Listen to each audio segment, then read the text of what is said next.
ನಮಸ್ತೆ ಎಜಿ ನ್ಯೂಸ್ಗೆ ಸ್ವಾಗತ. ನಾಡು ನುಡಿ ರಕ್ಷಣೆಗೆ ಕರಿವೆ ಬದ್ಧ ದೀಪಕ್ ಗುಡಗನಟ್ಟಿ.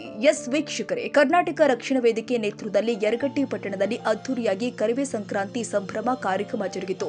ಕರ್ನಾಟಕ ರಕ್ಷಣಾ ವೇದಿಕೆ ಜಿಲ್ಲಾಧ್ಯಕ್ಷರು ಆದ ದೀಪಕ್ ಗುಡಗನಟ್ಟಿ ಮಾತನಾಡಿ, ಕರ್ನಾಟಕದ ನೆಲ ಜಲ ನಾಡು ನುಡಿ ರಕ್ಷಣೆಗೆ ಕರಿವೆ ಬದ್ಧವಾಗಿದೆ ಎಂದಿದ್ದಾರೆ. ಬಿಡಿಸಿಸಿ ಬ್ಯಾಂಕ್ ನಿರ್ದೇಶಕ ಪಂಚನಗೌಡ ದ್ಯಾಮನಗೌಡ ಮಾತನಾಡಿ, ಯರಗಟ್ಟಿ ತಾಲೂಕು ಹೋರಾಟದಲ್ಲಿ ಕರಿವೆ ಸಂಘಟನೆ ಮುಂಚೂಣಿಯಲ್ಲಿ ಭಾಗವಹಿಸಿ ಹೋರಾಟ ಯಶಸ್ವಿ ಮಾಡಿತು. ಬಿಜೆಪಿ ಮುಖಂಡರು ಆದ ಮಡಿವಾಳಪ್ಪ ಬೀದರಗಡ್ಡಿ ಮಾತನಾಡಿ, ಕರಿವೆ ಸಂಘಟನೆ ಕನ್ನಡದ ಕೆಲಸ ಮಾಡಲು ಮುಂಚೂಣಿಯಲ್ಲಿ ಇದೆ ಎಂದಿದ್ದಾರೆ. ಈ ವೇಳೆ ವಿಶೇಷ ಸಾಧಕರನ್ನ ಸನ್ಮಾನ ಮಾಡಲಾಗಿದೆ.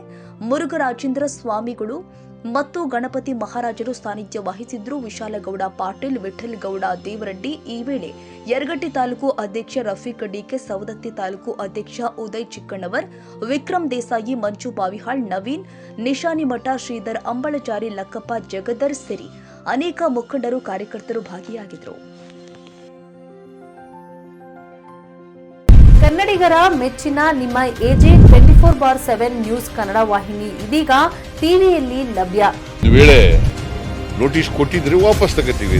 ಇವತ್ತು ವಕ್ಫ್ ಪ್ರಾಪರ್ಟಿ ಅಂತೇಳಿ ಬರ್ತದೆ ಅಂತ ಹೇಳಿದ್ರೆ ರೈತರು ಬೀದಿಗೆ ಬದಲು ಏನ್ ಮಾಡ್ಬೇಕಾಗತ್ತೆ? ಯಾರು ವೋಟ್ ಹಾಕಿಲ್ಲ ಅಂದ್ರೆ ಗ್ಯಾರಂಟಿನೆಲ್ಲ ಸ್ಟಾಪ್ ಮಾಡ್ಬಿಡ್ತೀವಿ.